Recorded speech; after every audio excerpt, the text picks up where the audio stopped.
Beer walk बहुत effective exercise है। बच्चों के स्केड्यूल में वैसे भी डालिए, जो भी हमारा बच्चा अगर हाइपर एक्टिव है और हमारे बच्चे को इम्पल्सिविटी है, बच्चे को प्रोप्रोसेप्शन नीड ज्यादा है, तो आप बच्चों के स्केड्यूल के अंदर एनिमल वॉक्स जरूर डालिए, जिसमें व्हील बैरो, मैं आप सब लोगों को सजेस्ट करता हूं, व्हील बैरो मस्ट है। तो इसको नोट कर लीजिए, सेंसरी का भी आपका काम यहाँ पे होना शुरू हो जाएगा। और जितने भी पेरेंट्स के मैं असेसमेंट रिसेंटली कर रहा हूं, मैं एक चीज देखता हूं, मिसिंग फैक्टर बच्चों के शेड्यूल के अंदर प्रोप्रोसेप्शन की कोई भी एक्टिविटी इन्वॉल्व नहीं होती। बिना उसके बच्चे को कभी भी आप सेटल नहीं कर पाओगे। अगर आपके बच्चे के प्रोप्रोसेप्शन नीड है तो आप सब लोग ध्यान रखिएगा, प्रोप्रोसेप्शन जरूर होना चाहिए, विच मीन्स एनिमल वॉक्स डालिए, हैवी वर्क कराइए, एज अप्रोप्रिएट हैवी वर्क, यानी बच्चे की बॉडी वेट का 10% से 15% वेट बच्चा आराम से पुल कर सकता है, पुश कर सकता है। जब भी इंपल्सिव लगे, सेल्फ टॉक बहुत ज्यादा हो, साउंड बहुत ज्यादा हो, बहुत परेशान कर रहा हो, इंपल्सिव लग रहा हो, इमीडिएटली उसको 5 minute 7 minutes pulling pushing activity में लेके जाइए।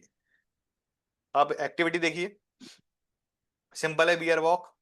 बहुत ज्यादा स्ट्रेंथ लगती है, सही तरीके से करा जाए, बच्चा हमारा जब भी परफॉर्म करेगा लेग्स को वाइड ओपन करेगा, शोल्डर उस उतनी ही विड्थ के अंदर हमारे लेग्स ओपन होने चाहिए, और तब हमें इस एक्सरसाइज को परफॉर्म करना है, उसका पूरा इंपैक्ट आता है।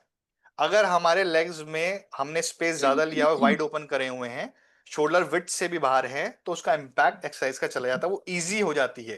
तो बच्चे ने परफॉर्म तो किया लेकिन उसका इंपैक्ट नहीं आ पाया, तो ये समझिएगा, बच्चे ने परफॉर्म किया, इंपैक्ट नहीं आ पाया, कोई फायदा नहीं। Crab walk, very important walk. Start by sitting on the ground with knees bend. पहले आप ग्राउंड में बैठे, नीज बैंड करी, फीट फ्लैट किए, both hands behind the waist, with both hands behind yes the waist have the child press down and lift hips up. तो बच्चे को अब क्या करना पड़ेगा, पुश भी करना पड़ेगा। जैसे ही बच्चा पुश करेगा, तो यानी बॉडी वेट को वो हैंड से मूव कर रहा है, तो क्या उस बच्चे के फाइन मोटर में प्रॉब्लम होगी, स्ट्रेंथ में प्रॉब्लम होगी? कभी नहीं होगी। अब प्रॉब्लम क्या है? अगर मैं आपसे पूछूंगा तो हमारे बच्चों में से मैक्सिमम पेरेंट्स बोलेंगे कि हम कराते ही नहीं एनिमल वॉक्स। तो स्ट्रेंथन नहीं, कैसे हम करोगे? खिलाते हैं सर।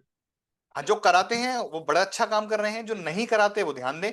क्योंकि बच्चे की स्ट्रेंथ कैसे डेवलप करेंगे, छोटा बच्चा जिम नहीं लेके जा सकते, हैवी नहीं दे सकते, तो बेटर है कि हम ये एनिमल एक्सरसाइजेस कराएं, एनिमल वॉक्स कराएं। ठीक है। Keeping the हिप्स lifted, have the child have the child walk forward and backward with opposing hands and feet. वो तो एक नेचुरल है, वो जब बच्चा आगे मूव करेगा तो ऑटोमेटिकली उसके हैंड्स और लेग्स उस डायरेक्शन में मूव होने स्टार्ट हो जाएंगे। जब बच्चा जाएगा, पूरा बॉडी का वेट बच्चे के ऊपर होगा, बहुत ज्यादा इंपैक्ट और बहुत ज्यादा रिलैक्स बच्चे को मिलेगा। हैवी एक्सरसाइजेस कब करानी होती है? एसटीएनआर के लिए तो हम लोग कर ही रहे हैं, ये लोग एसटीएनआर के लिए हम लोग कर रहे हैं, लेकिन हम बात करें हैवी एक्सरसाइजेस के लिए, तो एक टिप भी आप नोट कर लीजिए संग ही संग।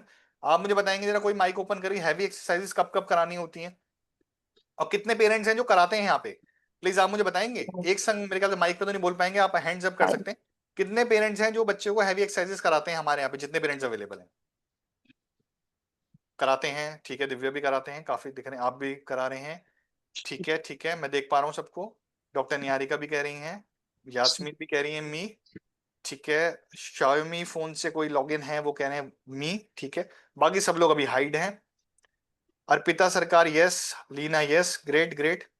ठीक है, जितने लोग कराते हैं बहुत अच्छा है, जितने लोग नहीं कराते आप लोग ध्यान दीजिए, हैवी एक्सरसाइजेस हमारे बच्चों के रूटीन का पार्ट होना चाहिए। उसकी वजह यह है कि बच्चों की एक तो बॉडी अवेयरनेस कम है। कई बार क्या होता है, जो बच्चे हमारे टेक्टाइल के अंदर अंडर सेंसिटिव होते हैं, उनको बॉडी अवेयरनेस होती ही नहीं है, और कई बार अपने आप को समझने के लिए कि मैं हूं यहाँ पे, वो हिट करना स्टार्ट कर देते हैं, टैपिंग करना स्टार्ट कर देते हैं, अननेसेसरी बम्प करना स्टार्ट कर देते हैं, वॉल से टकराएंगे, लोगों से टकराएंगे। और वो किस तरीके से होता है, जैसे एनेस्थीसिया का इंजेक्शन लगता है ना, तो बॉडी का हमें अवेयरनेस नहीं रहता, समझिए। एनेस्थीसिया का इंजेक्शन लगा तो बॉडी का अवेयरनेस नहीं रहता ना कुछ समय के लिए। सही सुन आ उसी जाता तरीके पूरा। से कई बार जो हमारे बच्चे टैक्टाइल में हाइपो सेंसिटिव होते हैं, जिनका लो प्रोप्रोसेप्शन होता है, उनको भी अपनी बॉडी का अवेयरनेस नहीं रहता। तो बॉडी अवेयरनेस के लिए एक बच्चा क्या करता है, कई बार एक्सट्रीम अग्रेसिव भी हो जाता है और अपने आप को हिट करना स्टार्ट कर देता है। और क्योंकि बॉडी का अवेयरनेस कम होता है, तो पेन का थ्रेशोल्ड ज्यादा होता है, पेन थ्रेशोल्ड ज्यादा होता है, यानी जो चोट आपको लगेगी आप रोओगे, बच्चे को महसूस नहीं होगा।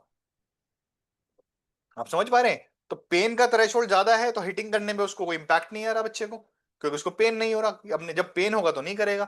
लेकिन हम पेरेंट नहीं समझ पाते, हम कंफ्यूज होते हैं क्या हो रहा है। तो हो ये रहा है बेसिकली, बॉडी की अवेयरनेस हम उसको नहीं करा पा रहे, वो अपने आप को ढूंढ रहा है।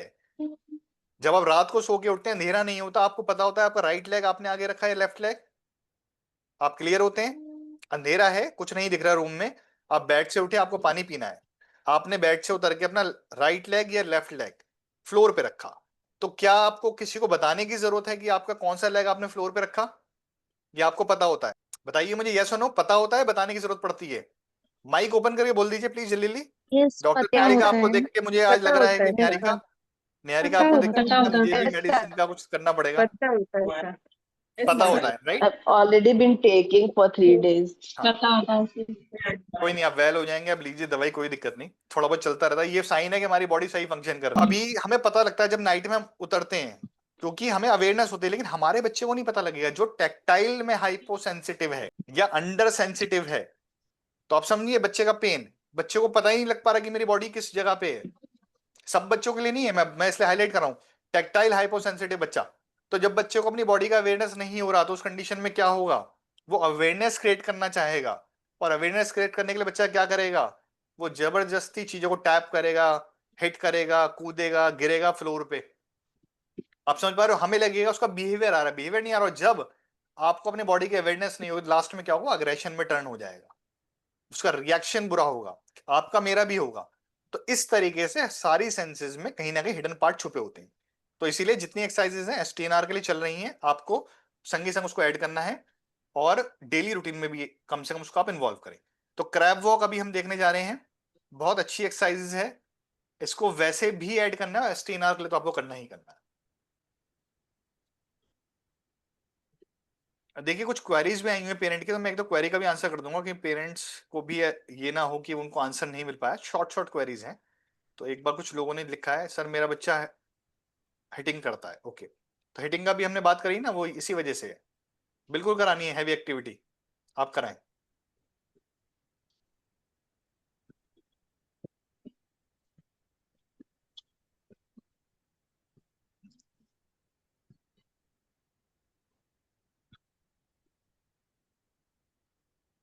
जो पेरेंट मुझसे पूछ रहे हैं कि मेरा बच्चा walking running all the time वो करता है, उसका वेस्टिबुलर उसको नीड बहुत ज्यादा है, मैं 1 मिनट इस पे लगा देता हूँ, शायद किसी पेरेंट की क्वेरी सॉल्व हो जाए, और जिनको नहीं पता, जिनको प्रॉब्लम है सेम, उनका भी सॉल्व हो जाएगा।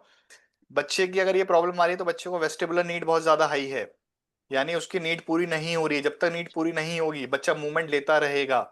सारे स्विंग्स दुनिया में किसके लिए बने हैं, बड़ों के लिए, बच्चों के लिए? बताएं जरा सोच के, बड़ा डिफिकल्ट क्वेश्चन है वैसे ही, it's very difficult to understand. So how many of you understand this thing, swings किसके लिए बने हैं, बच्चों के लिए, बड़ों के लिए? कितना डिफिकल्ट है, आंसर भी नहीं आ पा रहे, प्लीज प्लीज पेरेंट्स थोड़ा रिप्लाई कीजिए, it's not that tough one. Kids के लिए। किड्स के लिए बने हैं, क्योंकि किड्स को सबसे ज्यादा मूवमेंट की जरूरत होती है, समझिए, किड्स को सबसे ज्यादा मूवमेंट की जरूरत होती है, बच्चा डेवलपिंग एज में होता है।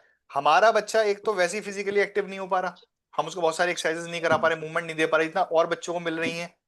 और पहले तो वही थ्रेशोल्ड कम है, उसके अलावा हमारा बच्चा सीकर भी है, उसको और बच्चों से ज्यादा मूवमेंट चाहिए।